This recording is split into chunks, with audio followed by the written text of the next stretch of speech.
بسم اللہ الرحمن الرحیم۔ السلام علیکم ناظرین، میں ہوں جی ایم جمالی اور آپ دیکھ رہے ہیں ڈیجیٹل کے سب سے بڑے چینل نیوز پاکستان کا programme a to Zee.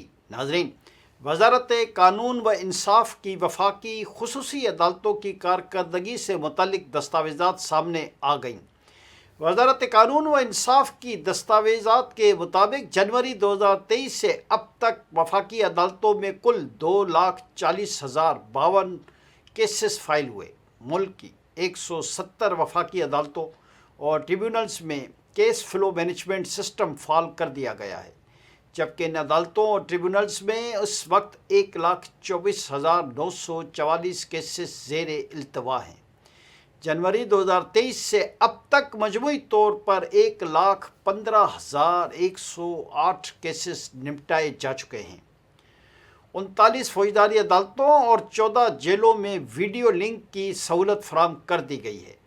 Appellate tribunal in land revenue میں سب سے زیادہ 1,12,496 کیسز فائل ہوئے ہیں۔ بینکنگ کورٹس میں 89,326 کیسز فائل ہوئے ہیں، جن میں سے 48,972 نمٹا دیے گئے ہیں۔ منشیات کی خصوصی عدالت میں 5,299 کیسز فائل ہوئے ہیں، جن میں سے 2,462 کیس نمٹا دیے گئے ہیں۔ ڈرگ کورٹس میں کل 2,727 کیسز درج ہوئے، جن میں سے 1,700 کے فیصلے سنا دیے گئے ہیں۔ کسٹم ٹیکسیشن اور اینٹی اسمگلنگ کورٹس میں 2,443 کیسز فائل ہوئے، جن میں سے 1,436 زیر التوا ہیں۔ پراپرٹی ٹریبونل میں کل 3,545 کیسز فائل ہوئے، جن میں سے 2,000 نمٹا دیے گئے۔ انشورنس اپیلیٹ ٹریبونل میں 1,246 کیسز فائل ہوئے، جن میں سے 809 کے فیصلے ہو چکے ہیں۔ نیپرا میں 1,083 کیسز میں سے 551 نمٹا دیے گئے ہیں۔ دوسری جانب احتساب عدالتوں میں 575 کیسز فائل ہوئے ہیں، جن میں سے 264 زیر التوا ہیں۔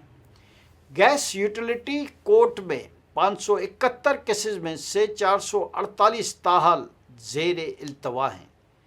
اینٹی ڈمپنگ اپیلیٹ ٹریبونل میں 356 کیسز میں سے 272 کیسز نمٹا دیے گئے ہیں۔ Foreign exchange regulation appellate board میں 330 کیسز فائل ہوئے، جن میں سے 186 زیر التوا ہیں۔ کمپٹیشن اپیلیٹ ٹریبونل میں 256 کیسز میں سے 191 نمٹائے جا چکے ہیں۔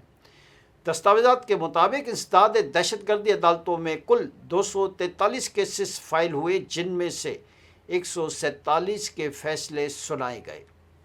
میڈیکل ٹریبونل میں 82 کیسز فائل ہوئے، صرف 6 نمٹائے گئے ہیں۔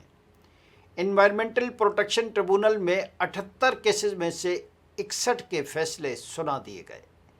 کمرشل کورٹس میں 23 کیسز فائل ہوئے، جو تمام تاحال زیر التوا ہیں۔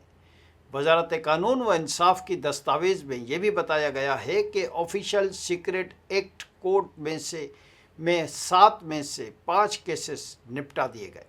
جی ناظرین، دوسری جانب تربت کی تحصیل ولیدہ میں کارروائی کے دوران 2 گاڑیوں میں سوار 37 افغان باشندوں کو حراست میں لے لیا گیا ہے۔ پولیس کے مطابق زیر حراست افغان باشندوں میں 29 خواتین اور 18 بچے شامل ہیں۔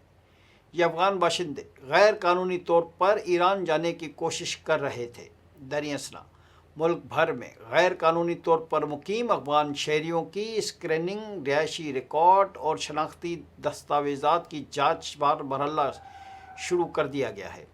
اسکریننگ کے دوران اسلام آباد، راولپنڈی، ضلع اٹک، ضلع چکوال، مری اور ضلع جہلم میں غیر قانونی طور پر مقیم 31 افغان باشندوں کو گرفتار کر لیا گیا۔ سیکورٹی حکام کے مطابق کارروائیوں میں police, lady police, elite police sections نے حصہ لیا۔ دوسری جانب تورخم بارڈر پر کسٹم کے عملے نے کارروائی کرتے ہوئے 4 کروڑ روپے سے زائد مالیت کی چاندی برآمد کر لی ہے۔ اس حوالے سے کلکٹر کسٹم کا کہنا ہے کہ افغانستان سے آنے والے ٹرک سے 30 کلو چاندی برآمد ہوئی ہے۔ اسمگل شدہ چاندی ٹرک کے ٹائروں میں مہارت سے چھپائی گئی تھی۔ کلیکٹر نے بتایا کہ ٹرک افغان خاندان کو افغانستان چھوڑ کر واپس پاکستان آ رہا تھا۔ افغانستان سے پاکستان داخلے پر امپورٹ ٹرمینل میں تلاشی کے دوران چاندی برآمد ہوئی۔ کلیکٹر غلام مصطفیٰ کا یہ بھی کہنا ہے کہ برآمد شدہ چاندی کی مالیت 4 کروڑ 80 لاکھ روپے بتائی گئی ہے۔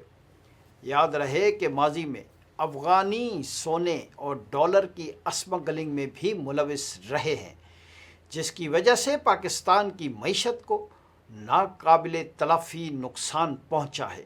جی ناظرین، ادھر عالمی افق سے اہم خبر سامنے آئی ہے۔ برطانوی خبر ایجنسی کی جانب سے دعویٰ کیا گیا ہے کہ امریکی صدر ڈونلڈ ٹرمپ ایرانی رہنماؤں کو براہ راست نشانہ بنائیں گے۔ ایران پر محدود حملوں کی خبروں پر برطانوی خبر ایجنسی نے دعویٰ کیا ہے کہ امریکی فوج ایرانی حکومت کا تختہ الٹنے کی کوشش کرے گی۔ واضح رہے کہ امریکی صدر ڈونلڈ ٹرمپ گزشتہ سال آیت اللہ خامنئی کو دھمکیاں دے چکے ہیں۔ امریکی اخبار نے سیٹلائٹ تصاویر کے ساتھ دعویٰ کیا ہے کہ اردن میں امریکی بیس پر درجنوں جنگی جہاز موجود ہیں۔ اخبار کے مطابق ایئر بیس پر کم از کم 60 اٹیک ایئر کرافٹ موجود ہیں۔ دوسری جانب سیکرٹری جنرل اقوام متحدہ کے ترجمان اسٹیفن دوجارک نے بتایا ہے کہ secretary general UNO Antonio Guterres کو امریکہ اور ایران کے درمیان کشیدگی پر تشویش ہے۔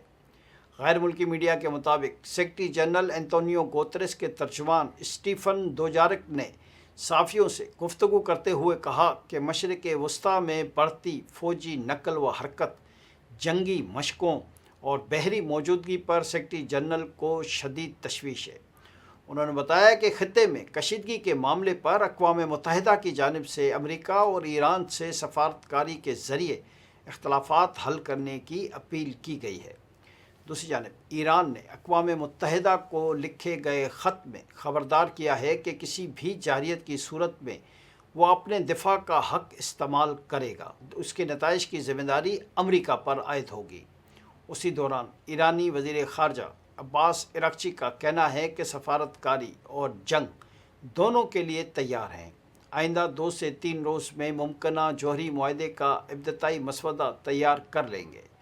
غیر ملکی میڈیا سے گفتگو کرتے ہوئے انہوں نے کہا کہ اعلیٰ ایرانی قیادت کی منظوری ملنے پر یہ دستاویز امریکی صدر کے خصوصی ایلچی اسٹیو وٹوکوف کے حوالے کر دی جائے گی۔ عباس عراقچی کا کہنا تھا کہ مذاکرات کے دوسرے دور میں جوہری افزودگی روکنے کی پیشکش نہیں کی، نہ ہی امریکہ نے ایسا کوئی مطالبہ کیا۔ ایرانی وزیر خارجہ نے کہا ہے کہ مذاکرات میں جوہری پروگرام کے پرامن رہنے پر توجہ مرکوز کی گئی ہے۔ جوہری پروگرام کا کوئی فوجی حل نہیں۔ آج کے لیے اتنا ہی۔ اگلے پروگرام تک کے لیے اپنے میزبان جیم جمالی کو اجازت دیجیے۔ اللہ حافظ۔